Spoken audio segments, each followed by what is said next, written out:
तो दोस्तों finally expendable 4 movie release हो गई है। अगर आप ये मूवी देखने जा रहे हैं, व्लॉग जरूर देख लें, उसके बाद आप तय करें कि आपने मूवी देखनी है या नहीं देखनी। क्योंकि मैं खुद हैरान सरप्राइज हूँ कि क्या ये एक्सपेंडेबल मूवी है। इतने सारे हीरोज और नए हीरो, 2 हीरो डाले हैं, टोनी जा और इको वैस, तो उसके बाद भी मूवी का ये हाल है कि ना कोई सर ना कोई पैर। जैसन स्टैथम ने अकेले मूवी को जो है वो पुश करने की कोशिश की है, अच्छा काम किया है। सिल्वेस्टर स्टैलोन जो है वो स्टार्ट में ही इस मूवी में मरा हुआ खुद को दिखाते हैं। एक चाल होती है असल टेररिस्ट को बाहर लाने के लिए जो इनकी अपनी एजेंसी में छुपा हुआ होता है। इको वैस को वैसे इन्होंने मेन विलन दिखाया है, लेकिन इतने बड़े नाम टोनी जा और इको वैस, इनसे इन्होंने बिल्कुल भी कोई काम नहीं लिया। स्टोरी में कोई ट्विस्ट नहीं है, तो मूवी कब स्टार्ट हुई कब खत्म हो गई आपको पता ही नहीं चलेगा, क्योंकि बड़ी स्ट्रेट और सिंपल स्टोरी है। और स्टोरी ऐसी है जो रिपीट हुई हुई है कई बार कई मूवीज के अंदर, कि एक विलन जो एक टेररिस्ट है और वो एजेंसियों को मतलूब है, और वो बंदा है इको वैस। तो इको वैस कुछ बॉम्ब के डेटोनेटर्स के पीछे पड़ा होता है, डेटोनेटर्स रिकवर करना चाह रहा होता है, उसके लिए एक ऑपरेशन करता है, बड़ा ब्रूटली मारता है। जिस जगह से ये इसने रिकवर करने होते हैं वहां पे एक्सपेंडेबल्स की टीम को भेजा जाता है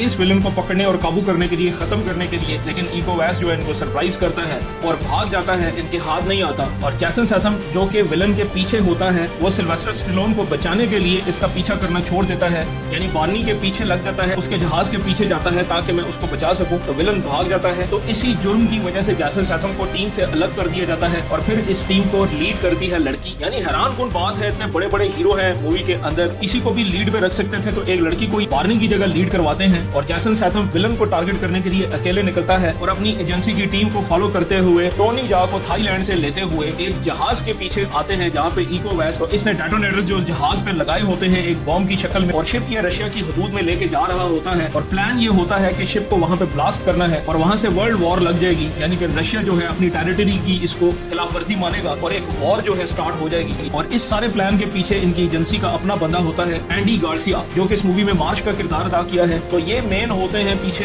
इनको जैसन स्टैथम जहाज पे आते हैं और इसकी टीम को मारना शुरू करते हैं और टोनी जा को साथ लेके आते हैं। और टोनी जा सबका दोस्त होता है बार्नी का, जो कि एक बड़ा डेडली किलर दिखाया गया है। और जैसन स्टैथम जब टोनी जा की हेल्प लेता है तो इसका जो इंट्रोडक्शन करवाया जाता है, तो वहाँ पे मैं भी ये सोच रहा था कि बड़ा कोई जबरदस्त काम होगा, लेकिन ऐसा कुछ भी नहीं है। टोनी जा का एक्शन बहुत लेस है। इको वैस जिसको मेन विलन दिखाया गया है, और इको वैस की आप मूवीज देखें तो आपको लग पता जाता है इतनी जबरदस्त एक्शन मूवीज ये देते हैं और क्या क्लास का एक्शन देते हैं। इनका अपना स्टाइल है मार्शल आर्ट्स का, जैसे टोनी जा का है। तो इको वैस और जैसन स्टैथम की फाइट दिखाई गई है, बहुत छोटी फाइट है, कोई कांटे का मुकाबला नहीं है, और बड़े आराम से जैसन स्टैथम जो है इको वैस साहब को जो है वो गिरा देते हैं और बड़ा ब्रूटली इनको मार देते हैं। ये चीजें मैं बिल्कुल भी एक्सपेक्ट नहीं कर रहा था। उसके अलावा स्टोरी में बिल्कुल भी दम नहीं है, आपको पता ही नहीं चलता कब फिल्म स्टार्ट हुई है कब खत्म हो गई है। इससे अच्छी मूवी एक्सपेंडेबल 3 थी, 50 सेंट को बीच में डाला है, उससे काम ही नहीं लिया। एक जगह से मूवी स्टार्ट होगी, जहाज पे आके मूवी रुकेगी और पूरी मूवी जहाज के ऊपर ही खत्म हो जाएगी, आपको पता ही नहीं चलेगा। जहाँ पे आप ये सोच रहे होंगे कि इसके बाद आगे कुछ और होगा और कुछ खास होगा जिससे मजा आएगा, तो ऐसा कुछ भी नहीं है। तो ये है टोटल मूवी एक्सपेंडेबल। ऐसा लगता है कि बस मूवी को खत्म करने वाली बात की है। आई होप आज का व्लॉग आपको पसंद आएगा। चैनल को जरूर सब्सक्राइब करें, बेल आइकन के बटन को दबाएं ताकि आने वाली वीडियोस का नोटिफिकेशन आपको मिलता रहे।